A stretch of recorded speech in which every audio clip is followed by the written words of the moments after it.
The moment I knew my marriage was over wasn't the night I found the emails.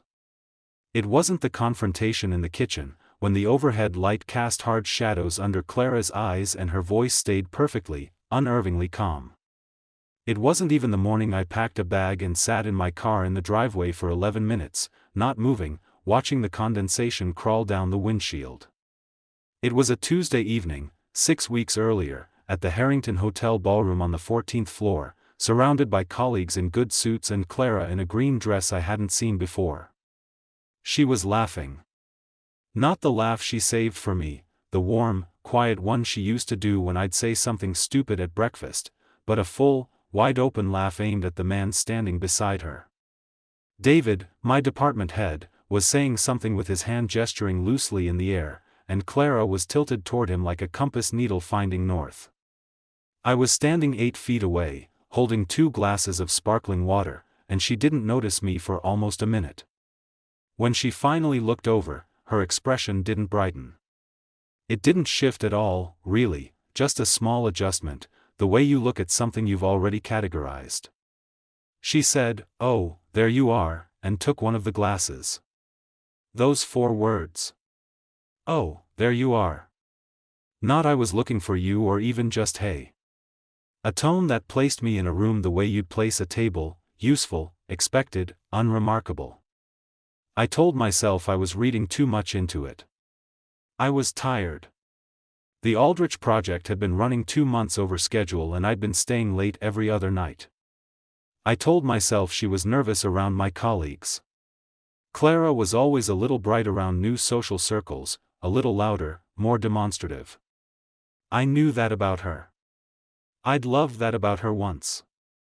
So I stood beside her and smiled and shook David's hand and made small talk about the hotel renovation, and I pretended I didn't feel the thin wire of wrongness running through the whole evening like a crack in glass. My name is Ethan. I'm 44 years old. I work in project operations for a mid-size logistics firm, and I've spent the better part of 15 years building a reputation for being steady, methodical, and reliable, qualities that apparently translate poorly to marriage. Clara and I had been together for 20 years, married for 18. Our son, Marcus, was finishing his junior year at university 3 hours north. We owned a 3-bedroom house with a kitchen we'd renovated ourselves, a garden Clara had planted and mostly abandoned, and a marriage I believed, genuinely, without reservation, was solid. I wasn't naive. I knew we'd drifted some in the past few years. My workload had become punishing. Her social life had quietly expanded to fill the space I'd left. We went to bed at different hours. We talked about Marcus, about the house, about weekend logistics. We did not talk, anymore, about the things we'd once stayed up until 2 in the morning discussing, ideas, plans, the particular texture of being alive. I knew that. I'd filed it under things to address when the Aldrich project is finished. What I didn't know, standing in that ballroom with my 2 warm sparkling water and Clara's laugh still hanging in the air, was that the gap between us had not been empty. Someone else had been filling it. But I'm getting ahead of myself. The evening at the Harrington continued. We ate lamb medallions at a round table with 4 other couples, and Clara kept the conversation moving with her usual ease. She had a gift for making any room feel like a party she'd personally arranged. She told the story about the time we'd gotten lost in Portugal and ended up at a wedding reception for strangers. She touched my arm twice. She called me babe in a way that sounded practiced. David gave a short speech about the quarter's results. Clara applauded longer than anyone else. On the drive home, she looked out the passenger window the whole way. I asked if she'd had a good time. She said, hum. I said the lamb had been overcooked. She didn't answer. I turned on the radio and neither of us spoke again until she said goodnight and went upstairs while I was still locking the front door. I stood in the hallway for a moment, alone, in the dark. I told myself I was exhausted. I told myself this was just a rough patch, the kind that happens in long marriages, the kind you push through.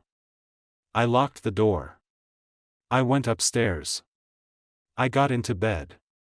And 3 weeks later, I found his name. Before the Harrington evening, I might have described our marriage as comfortable. A word that, depending on your mood, can mean warm and settled or can mean slowly going numb.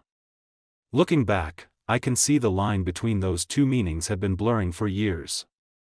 Clara and I had met at 24 through a mutual friend at a rooftop gathering. She was in a yellow jacket, arguing passionately about some novel I'd never read, and I was immediately, helplessly interested.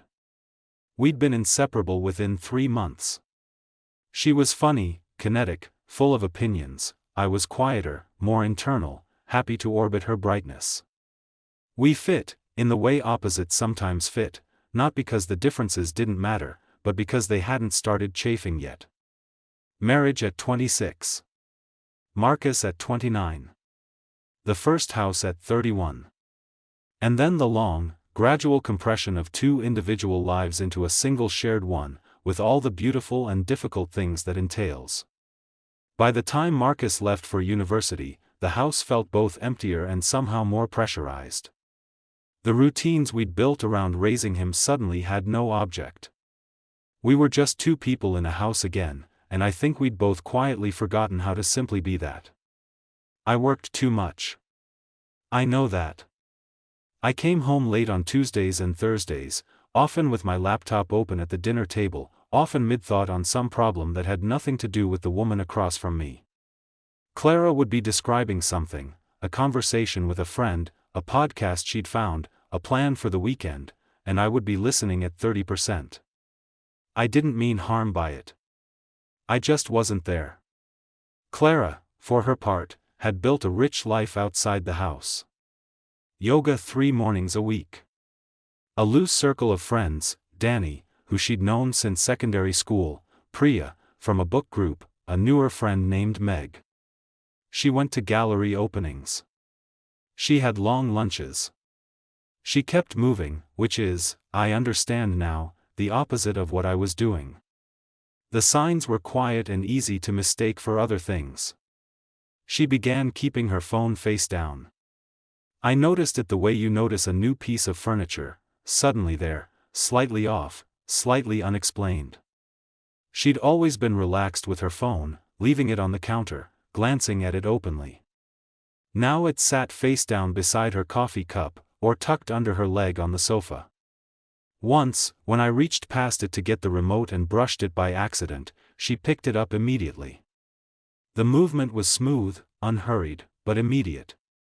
I noticed and then unnoticed it. There were reasonable explanations. Freelance work drama. A sensitive client. I was good at finding reasonable explanations. She started going out more on weekday evenings. 2 evenings a week became 3, then sometimes 4. She was always home before 11. She always had a name attached, Danny, Priya, Meg, and sometimes a vague description, a wine bar in the West End, a book launch, an exhibition closing. I asked no questions because I trusted her. Because I hadn't yet let myself feel the low hum beneath everything. There was one evening, maybe a week after the Harrington, when she came home and I was already in bed reading. She came in smelling faintly of something, not alcohol, not her usual perfume, but the ambient scent of a place, of a room with candlelight and warm wood and someone else's atmosphere. She changed quickly in the bathroom with the door closed. She got into bed. She kissed me on the temple, a light, dry kiss that felt like punctuation, and turned away. I lay there with my book on my chest, not reading, listening to her breathe. The next morning, she was perfectly normal. She made coffee. She laughed at a meme from Danny, turning her phone to show me, and the laugh was bright and easy and I told myself everything was fine. It was Marcus who first, innocently, cracked something open. He called on a Wednesday evening while I was cooking. We talked for 20 minutes, his coursework, a road trip he was planning, money, the usual. At the end, almost as an afterthought, he said, "Is Mum doing a class or something on Wednesday nights?" I called her last week and she didn't pick up till almost midnight. She was out with Danny, I said. Oh. A small pause. She told me she was at a gallery thing. Solo. Said she needed some quiet time. I kept stirring the pasta. She probably did both. Sure, he said, and moved on. I kept stirring. The water was already boiling over. I turned down the heat and stood there in the steam, and something in the back of my mind that had been politely sitting down finally stood up. I did not become suspicious all at once. It happened the way a room slowly fills with water, you don't notice until you're already waiting. After Marcus's call, I started paying attention in a different way. Not actively looking for proof of anything, I told myself I wasn't doing that, but noticing. Cataloging. Holding small observations against each other to see if they matched. The Wednesday evening discrepancy was the first real crack. Clara had told me she was with Danny. She'd told Marcus she was at a gallery alone. Two different stories to two different people, not a major inconsistency, maybe, but a discrepancy. People simplify, they leave out details. I knew that. But I kept coming back to it. I started noticing how she talked about her evenings out. Not what she said, she always said enough names and details to constitute an answer, but how she said it. There was a slight mechanical quality, a smoothness that was almost too smooth, like a story that had been practiced rather than lived. When I genuinely recall an evening, I stumble, I lose a name, reorder the sequence, say actually, no, that was the other place. Clara's accounts were orderly. Consistent. Offered proactively, before I asked. She also began a habit of showering immediately after getting home. I noticed this because the sound of the shower would wake me from the light dozing I fell into on the sofa, and I'd look at the clock, 10:45, 10:50, and hear the water running upstairs. She'd always been someone who showered in the morning. Always, 18 years without exception. I told myself she was hot, that the bars she went to were crowded, that she just wanted to feel clean before bed. I believed this for about a week. Then there was the perfume. Clara had a scent she'd worn for years, something warm and slightly woody, a fragrance she'd found in Paris on our 10th anniversary and ordered online ever since. It was so distinctly her that I associated it with the back of her neck on cold mornings, with the inside of her coat. One Thursday evening she came home and she smelled different.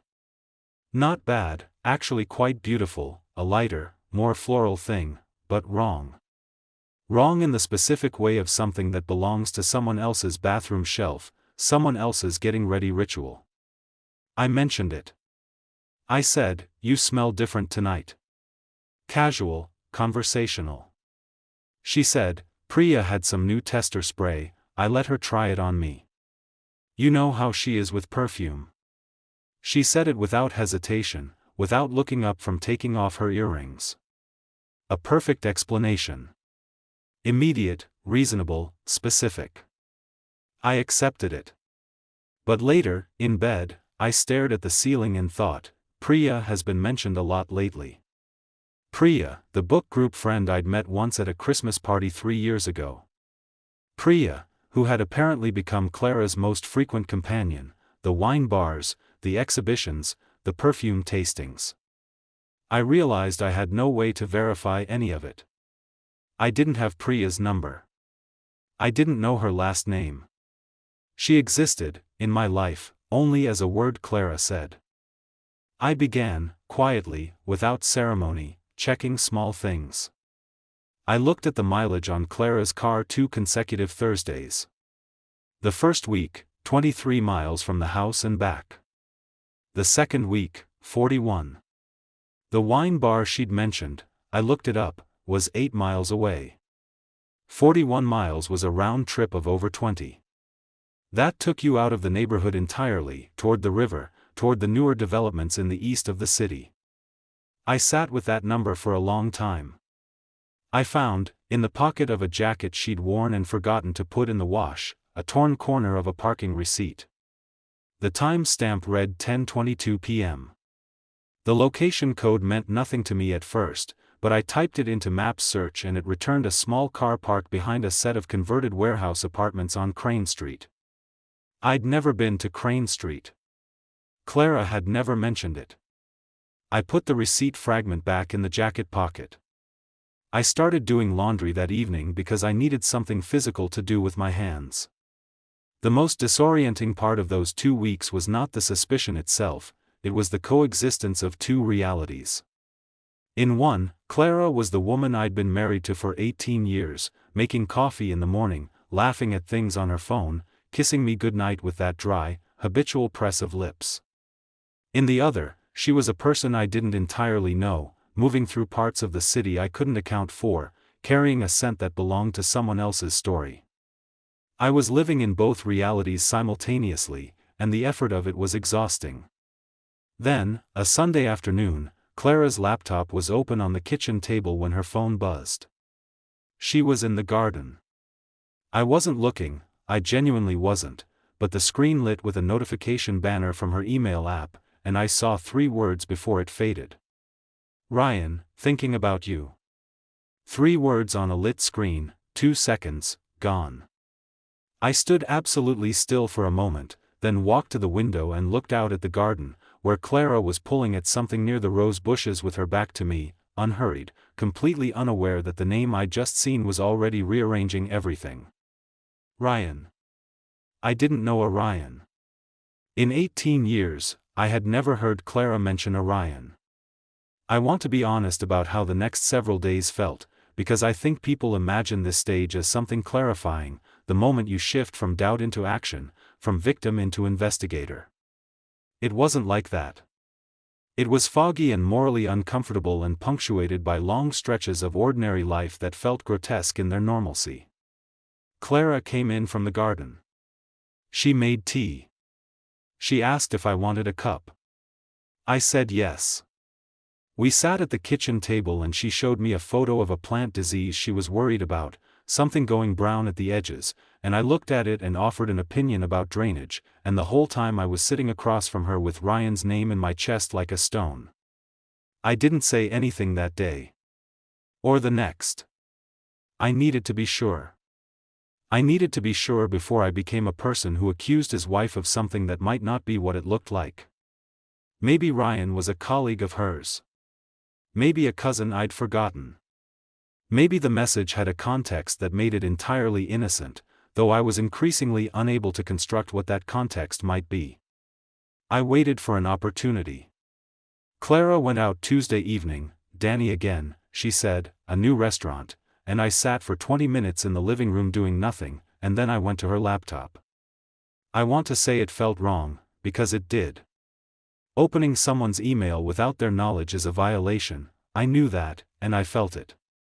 But I also felt that I was operating in a situation where the normal rules of privacy had already been quietly suspended by someone who wasn't me. So, I opened it. The inbox was ordinary: newsletters, receipts, a thread about a styling order, an email from Marcus asking about Christmas plans. I used the search bar and typed, Ryan. 41 results. I stared at the number for a moment. Then I started reading. The oldest email in the results was from 4 months ago. Short, friendly, a reply to something I couldn't see: great to finally meet you properly, same time next week? The name at the bottom, Ryan. No last name in the signature.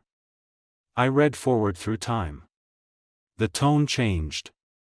It shifted, gradually, then not gradually at all, from the register of new acquaintances to something warmer, more private, full of references I didn't understand. Inside jokes with no origin, I could trace. A mention of that corner table and the song that came on, and I keep thinking about what you said. An email from Ryan, about 6 weeks ago, right around the Harrington, that read, I know this is complicated. I'm not asking you to do anything you're not ready to do. I just want you to know what this has meant to me. And Clara's reply, it means the same to me.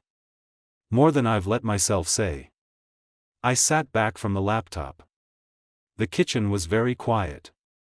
The refrigerator made its low, cycling hum.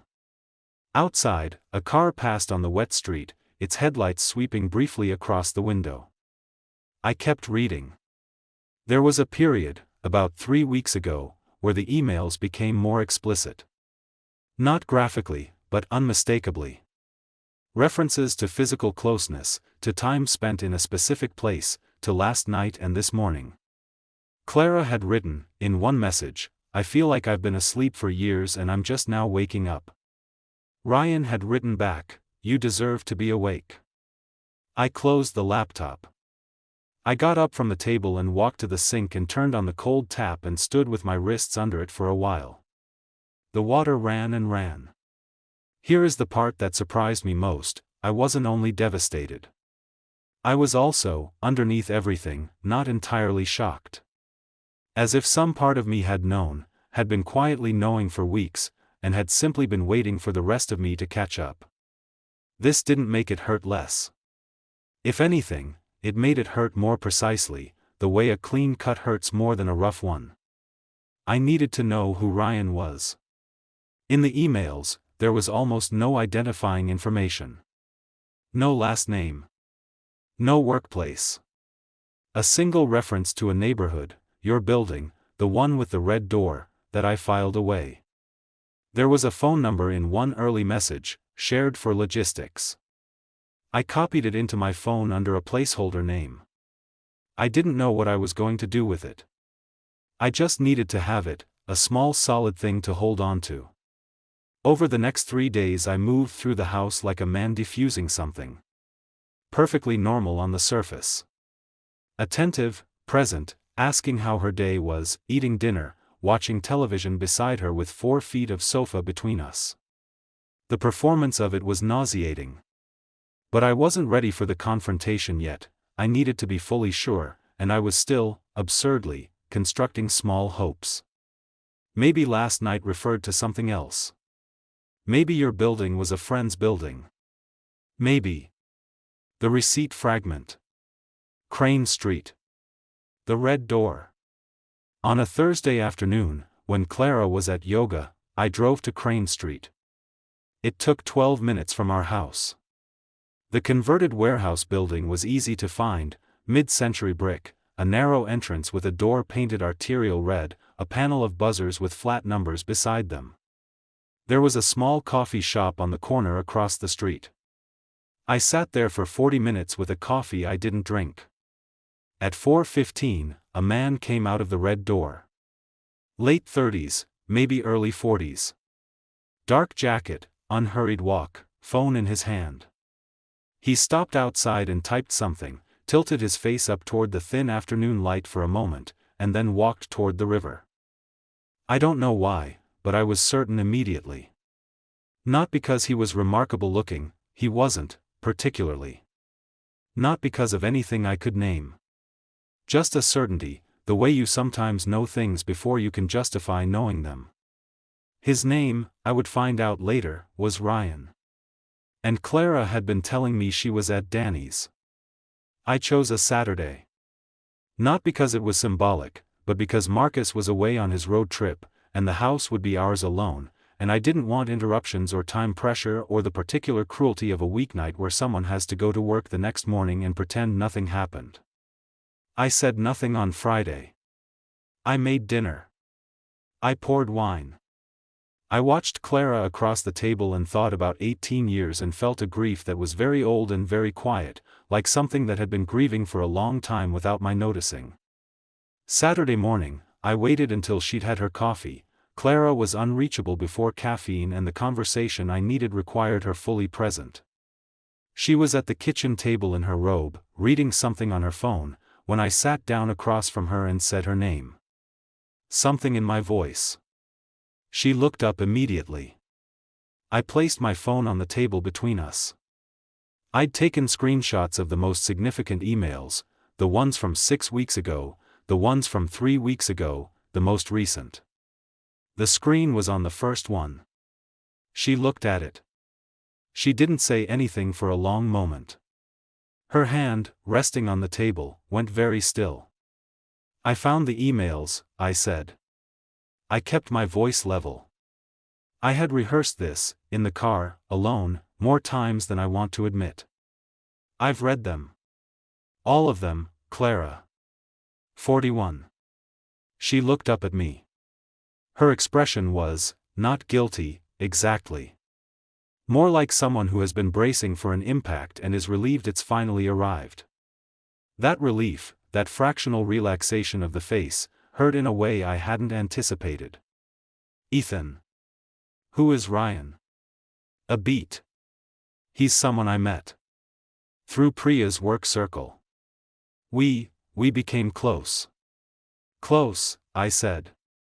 It's not what you, she stopped. Started again. It became more than it should have. I know that. More than it should have. I looked at her. Clara. I read the emails. I know what it is. She pressed her lips together. Looked down at the table. I'm sorry. I'm sorry you found out this way. I'm sorry I had to find out at all, I said. How long? 4 months. 4 months. A third of a year.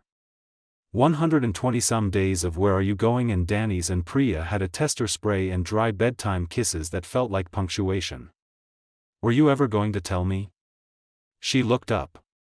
In her eyes there was something complicated, guilt, yes, but also something defensive, something that was already beginning to frame a case. I recognized the look. I'd seen it in arguments over the years, the moment Clara stopped feeling regretful and started feeling cornered. I didn't know what to do, she said. Ethan, I've been so lonely. For years. You're not here. You're physically here and you're not here. I kept waiting for something to change and it never changed. So, you found someone else. I found someone who talked to me. The word talked landed like something thrown. I felt the anger then, the first real, clean anger, cutting through the foggy grief I'd been carrying for days, and I held it in both hands and set it down carefully, because I needed this conversation to go where it needed to go, not where the anger wanted to take it. I hear that, I said. I hear that I wasn't present the way I should have been. That is true, and I own it. But that's a conversation we could have had. We're supposed to have had. You could have come to me. You could have asked for counseling. You chose this instead. I tried to talk to you. Not really, I said. Not directly. Not clearly. Clara, there's a difference between being unhappy and telling someone you're unhappy. Her jaw tightened. You wouldn't have listened. You don't know that. You didn't try. A silence opened between us, wide and echoey. I'm not going to fight about whose fault this is, I said. I'm going to ask you one more time to be honest with me. Was it emotional? Or was it physical? She held my gaze. To her credit, she didn't look away. Both, she said quietly. I nodded. I stood up. I went to the window and looked out at the garden, the roses with their browning edges, the half-planted beds, the neglected life of it, and I breathed through the next 60 seconds. I think you should stay somewhere else for a few days, I said. I need space to think. Ethan. Clara. I turned around. I'm not being dramatic. I'm being honest with you, which, right now, feels like more than I'm getting in return. I need a few days. She left that afternoon. She called Danny, the real Danny, apparently, who did exist, and I sat in the empty house and listened to the refrigerator hum and felt the strange, vertiginous feeling of a life cracking cleanly down its center. The days after she left had a quality I can only describe as hollow. Not bad, exactly, just emptied out, like a room stripped to its walls. I moved through the house differently, occupying space I hadn't claimed in years. I ate standing at the counter. I left the living room lamp on all night twice and didn't bother to care. I called Marcus on Sunday and talked for an hour without telling him anything specific, just that his mother and I were going through a difficult patch, that there was nothing he needed to worry about, that he should focus on his trip. I thought about Ryan. Not obsessively, but curiously, the way you think about a piece of a puzzle that's already been placed and doesn't need solving but keeps drawing the eye. I thought about the man outside the red door, tilting his face toward the thin light. I thought about I keep thinking about what you said and I feel like I've been asleep for years. And I thought about Clara writing those words, sitting somewhere I couldn't picture, sending them out into the night while I was home reading annual reports or watching football with the sound low. I thought about the Harrington. Clara in the green dress, laughing at something David said, not noticing me standing 8 feet away for almost a minute. Had Ryan been already in her life then? Had she been, that same evening, already in the middle of something she'd chosen over our marriage? I went back through the email timeline. Yes. He had been. For nearly a month before the party. That realization, that the night I'd first felt the crack in things was also a night she'd already chosen something else, did something strange and clarifying to my grief. It took the question of what if I'd done something different and made it smaller, less central. She had already chosen. The evening at the Harrington, the dry kiss goodnight, the performance of normalcy, it was already over, in ways I hadn't been allowed to know. Clara called twice that first week. Both conversations were variations on the same theme. She was sorry, she hadn't meant for it to go this far, she was willing to try counseling if I was. She did not say she would end things with Ryan. She didn't say it in the second call either, and when I pointed that out there was a pause, and then she said, I need time to figure out what I want. That sentence. I need time to figure out what I want. After 18 years, that was the sentence. Not I want to save our marriage. Not I choose you. A request for more time and space to continue doing what she'd already been doing, while I waited. I called a solicitor the following week. The process of untangling 2 decades of shared life was slower and less dramatic than the confrontation that preceded it. There were logistics, the house, finances, Marcus. There were forms and calls and a long mediation session during which Clara and I sat on opposite sides of a table and were professionally polite to each other for 4 hours. She cried twice. I felt the ghost of 18 years pass through the room between us, the rooftop party, the yellow jacket, the arguments and reconciliations, the hand squeezing in the delivery room, the Portugal wedding, the kitchen renovation, and I let it pass. Marcus took it hard at first, the way adult children do, blaming himself slightly, over-explaining both our positions to each other when we called him separately, trying to logic his way through something that isn't logical. I told him the truth without details, that his mother and I had grown apart, that there was a specific breach of trust I'd had to address, and that both of us loved him without reservation and that would never change. It wasn't enough, of course, it never is, but it was honest, and I think he respected that. Somewhere in the middle of all this, I ran into Lauren. She was a colleague in a different department, someone I knew in the way you know people you've shared a building with for 7 years, first name, a sense of their manner, an occasional conversation in the lift or at the coffee machine.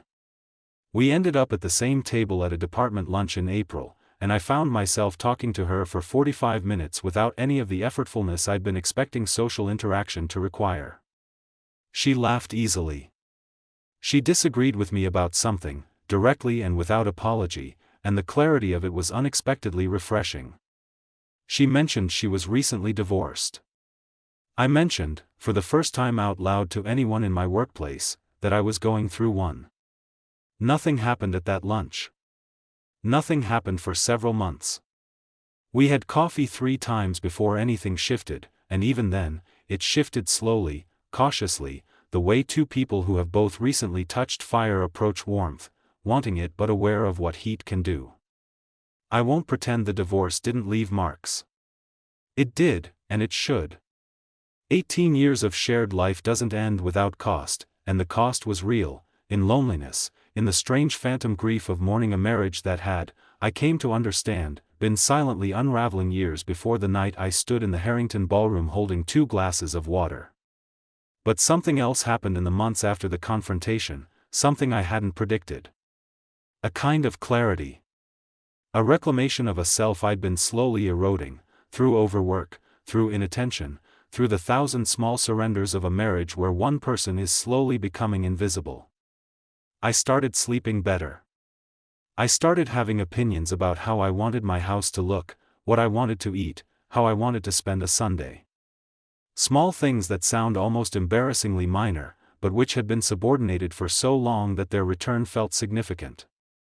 I had done things wrong in that marriage. I need to say that clearly, because it's true and because the easiest narrative, wronged husband, faithless wife, clean villain and clean victim, is also the least honest. I had been absent. I had prioritized work over presence, efficiency over intimacy. I had filed the drift under things to address later until later had become a long time, and Clara had made a choice I didn't know about and couldn't have foreseen but which had grown in the soil of a marriage I'd been neglecting. I couldn't own her choice. That belonged entirely to her. But I could own my part in the conditions that preceded it. What I know now, sitting on the other side of all of it, in a house that is fully mine, in a life that is slowly, genuinely becoming something I recognize as good, is that the worst moment, the moment of finding out, was also the beginning of finding out other things. About who I was. About what I needed. About the difference between a life that works on paper and a life that works in the actual texture of daily living. The Harrington evening, Clara in her green dress, oh, there you are, I don't think about it with the same knife twist I used to. What I think about instead is the drive home, the radio, the 14 steps from the front door to the bedroom, the 11 minutes in the driveway with the condensation on the windshield. All those small, ordinary moments in which I was already, without knowing it, beginning the rest of my life. Studies suggest that nearly 40% of marriages experience some form of infidelity. But statistics don't capture what it feels like to be inside that number, the particular combination of grief and clarity that comes when a long deception ends and the world, stripped of its false comfort, becomes briefly, terribly, and then gradually less terrible to see. Marcus visited in November. We made dinner together, pasta, the sauce recipe his grandmother had taught me, and he sat at the kitchen counter and told me about a girl he'd met on the road trip, and I listened at 100%, and afterward he said, quietly, "You seem more like yourself, Dad." I think he was right. The story of Ethan and Clara is, at its surface, a story about betrayal. But underneath that, it's a story about the slow, mutual construction of invisibility, two people who stopped truly seeing each other long before one of them started seeing someone else.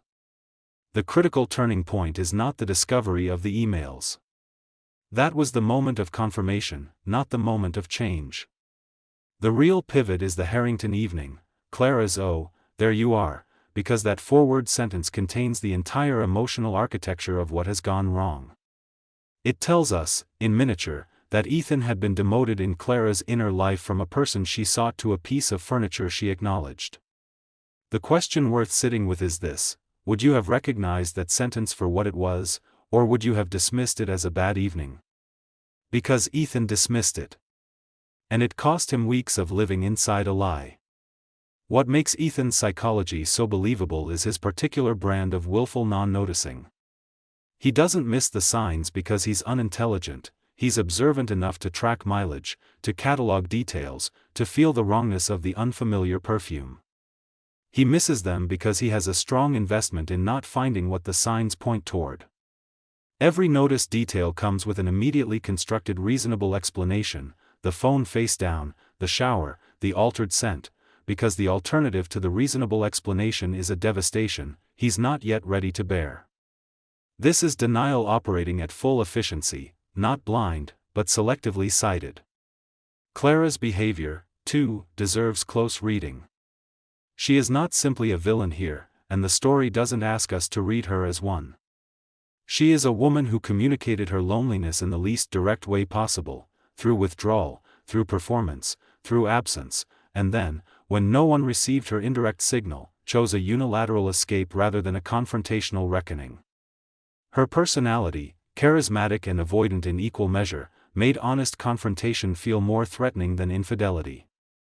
She could perform warmth, the arm touching at the Harrington dinner, the practiced babe, while emotionally inhabiting a completely different reality. This is not rare. It is, in fact, one of the most common ways slow relationship collapse happens. The exterior holds its shape long after the interior has already given way. The chain reaction structure of the exposure is worth noting. Marcus's innocent remark about the Wednesday call created the first crack, which led to the parking receipt, which led to Crane Street, which led to the emails. Each piece was modest alone, together they were irrefutable. This is how long-term deceptions usually end, not in a single dramatic unmasking but in an accumulation of small inconsistencies that eventually reach critical mass.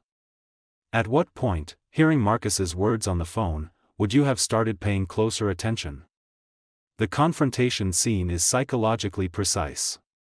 Clara's first instinct, when cornered, is not remorse but reframing, immediately shifting the conversation toward Ethan's emotional absence, making her choices a response to his failures rather than her own decisions. This is not entirely dishonest. Ethan's absence was real and was a genuine wound in the marriage. But the move from "I'm sorry" to "you made me do this" is a classic avoidance mechanism, redirecting accountability before it can fully land. Ethan's response, acknowledging his failures while refusing to accept them as justification, is perhaps the most emotionally mature moment in the story, and the one that tells us most clearly who he is underneath the grief. The most telling sentence Clara ever speaks is, "I need time to figure out what I want." Not after the affair, that would be understandable. But after being asked if she would end it. That sentence, in that moment, is the definitive end of the marriage, not because it's cruel, but because it's honest in the way that makes everything impossible. Ethan's post-divorce arc is not a triumphant recovery story, and it's better for not being one. He rebuilds slowly, reclaims small things, allows Lauren in cautiously. What he doesn't do is repeat the primary mistake. He stops filing important things under address later. The emotional lesson is practical rather than philosophical. Presence is not a passive state. It requires active choice, and in long relationships, it requires that choice to be remade, continuously, against the pull of comfort and distraction. There's a broader pattern in this story that extends beyond Ethan and Clara as individuals. What collapsed was not just a marriage but a shared assumption that intimacy, once established, sustains itself. Both of them made this mistake in different ways. Ethan assumed that his reliability and commitment were visible to Clara even when he wasn't present. Clara assumed that her unhappiness was legible to Ethan even when she didn't articulate it. Both were wrong, and the marriage existed in the gap between those two wrong assumptions for years before anything broke. What infidelity often exposes, and this is the uncomfortable, unsentimental truth the story quietly insists on, is not a sudden loss of love but the long-accumulated cost of unspoken things. Ryan was not the cause of the marriage ending. He was the consequence of a distance that neither partner chose to address while it was still addressable. The affair gave the collapse a name and a date, but the collapse itself was older and quieter and far less dramatic. The point of no return, interestingly, was not Crane Street or the emails. It was Clara's answer to whether she would end things with Ryan. That was the moment when the future of the marriage, had it held any ambiguity, lost it. Everything before that was injury. That was the refusal of repair. What Ethan ultimately recovers is not innocence, he is changed, and knows it, but agency. The man who spent weeks constructing reasonable explanations, who timed his confrontation to a Saturday, who stood with his wrists under cold water and breathed through it, is a man who eventually learned to stop managing his own perception and start living inside what was actually true.